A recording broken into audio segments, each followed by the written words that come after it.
C'est une page qui se tourne pour Uni Global Union avec le départ à la retraite de son secrétaire général. La Fédération syndicale internationale basée à Nyon représente quelques 20 millions de travailleurs dans le monde entier. Philippe Jennings, bonjour. Bonjour. Vous êtes donc ce secrétaire général qui quitte ce lieu très important dans la lutte syndicale au niveau international.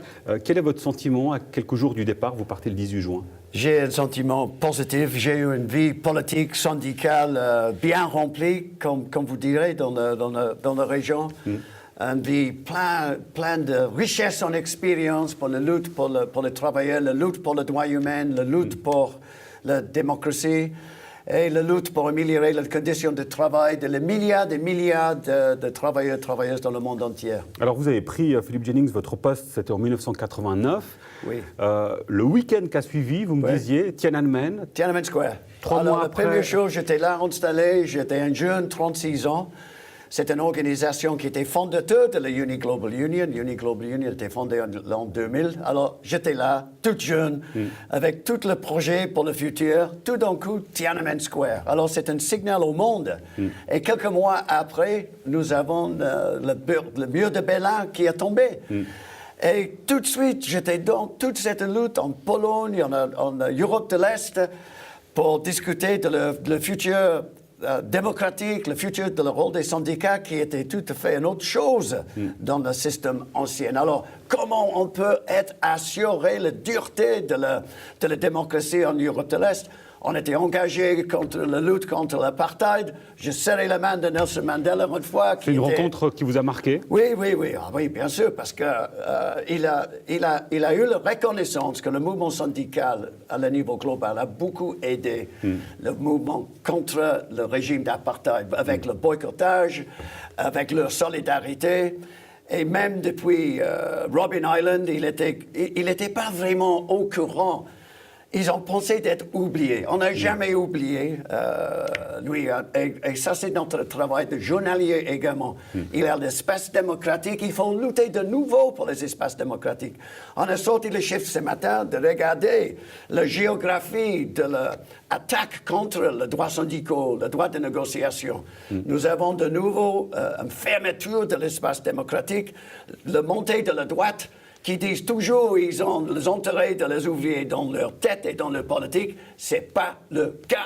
Ils sont contre la liberté d'association. Pourquoi? Parce que nous, on pose des questions. On pose des questions à profondeur. Alors, c'est pour la prochaine génération après moi de continuer dans cette battre. Alors justement, on sait qu'on vit un moment crucial, des changements très importants, la digitalisation, la robotisation, l'arrivée de l'intelligence artificielle, ça change totalement la donne. Les rapports d'ailleurs aussi entre employés et employeurs. Oui, il y a une grande transformation. Il faut prendre cette digitalisation au sérieux. Il y a quelques remarques à faire. Tout d'abord, il y a la richesse dans ce monde. Tout le prognostic, la recherche, les grands économistes, depuis l'OCDE jusqu'à Davos, ils confirment qu'il y a de richesse dans le monde. Il y a une croissance économique à partir de cette révolution. Il y a un problème de répartition. Le problème qui manque, c'est l'humain. Et tous les chiffres qui sont sortis sont assez pessimistes sur l'impact sur la quantité de travail, mais en plus, comment on peut équiper le peuple pour cet avenir. Alors, digitalisation, inégalité, fermeture des espaces démocratiques. Mais je crois il faut essayer de garder positif avec notre force et notre capacité de changer le monde. Mais le travail demain, pardonnez-moi, dans 10 ans, 20 ans, il ne ressemblera plus au travail d'aujourd'hui. Je crois qu'il y a un changement dans le contenu de le travail. Ça veut dire comment on peut exécuter les tâches au bureau. Et on va travailler beaucoup plus avec l'intelligence artificielle où on manque les éthiques jusqu'à maintenant. Alors, si on regarde la mutation et la quantité, on parle de 800 millions de personnes dans le marché du travail doivent être équipées avec les nouvelles formes de formation. Et le problème que nous avons, nous ne sommes pas prêts pour cette révolution. Il faut avoir la politique de le marché du travail beaucoup plus percutante, avec avec une amélioration de le financement, parce que tout le monde doit changer le rythme de travail et le contenu de le travail. Le problème que nous avons, c'est que the Uberization, c'est une réalité. Ça veut dire c'est un relâche de responsabilité sociale.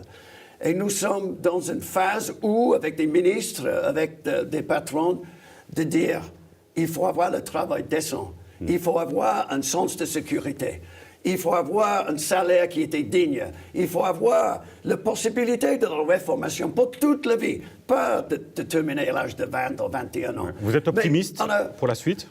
Je suis toujours optimiste. Parce que nous sommes présents, on tape sur la porte, nous avons la puissance de changer la politique de la G20. J'étais là l'année passée avec le ministre du Travail, ils ont dit, il veut, en anglais on dit « leave no one behind ».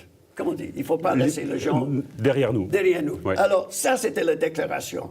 Ils ont fait la reconnaissance, changé la protection sociale, que ça couvre plus vastement. Ouais. De faire fin à cette misclassification pour quelqu'un qui travaille. On parle de le monde de freelance, les indépendants. La génération Y. C'est faux. C'est une manipulation de la loi existante. Moi, je suis parti d'une commission globale avec le Bureau international du travail. C'est le centenaire de le Bureau international du travail l'année prochaine. On va lancer notre projet le 22 janvier avec la réponse politique, économique, sociale, pour être assuré que le peuple a son opportunité. Et il n'y a pas seulement la richesse de cette révolution pour le 1%. Voilà, en tout cas, on ne peut pas dire que vous ayez perdu votre verve en 30 ans au sein de l'action syndicale. On va rappeler, ça c'est quand même une première, une fois que vous allez partir, dès le 19 juin, a priori, c'est 2 femmes qui vont être à la tête d'Uni Global Union. C'est une révolution aussi. Oui, c'est formidable. Je suis très fier d'avoir de cette transition. C'était toujours parti d'un parti de quelqu'un qui part, d'être assuré que la maison fonctionne, il y a une continuité. Et j'ai une équipe, le secrétaire général élu la candidature, c'est Christy Hoffman, c'est mon adjoint actuellement. C'est une femme formidable parce que c'était elle qui était l'architecte, le meneur de jeu pour l'accord de Bangladesh, après la catastrophe de Rana Plaza. C'était elle avec le nouveau secrétaire général adjoint, Alke Böziger, qui est tous les deux habitent à Nyon, je dirais, elle avait resté dans la région. Les deux là, ils ont fait la preuve avec leur capacité de faire convaincre une des plus grandes multinationales puissantes d'être en face d'un gouvernement de Bangladesh. Je suis plein de confiance et d'espoir pour cette équipe, 2 femmes à la tête de la plus grande organisation syndicale dans le monde. Philippe Jennings à la tête donc, de l'Uni Global Union, encore jusqu'au 18 juin. On aura compris que la retraite sera loin d'être un repos pour vous. Vous restez à Chézeray? Oui, je suis un bourgeois de Chézeray. Je suis très fier d'être, comme on dit, un brasse-caillou. Un brasse-caillou? C'est ça. Oui, I think it's stone changer. Mais ça, c'est le motto le sobriquet. De sobriquet de Chézeray. Absolument. Je reste là-bas, je suis là depuis 86. Voilà, au moins ça c'est dit. Merci beaucoup, bonne continuation alors. Merci beaucoup. À bientôt. Allez.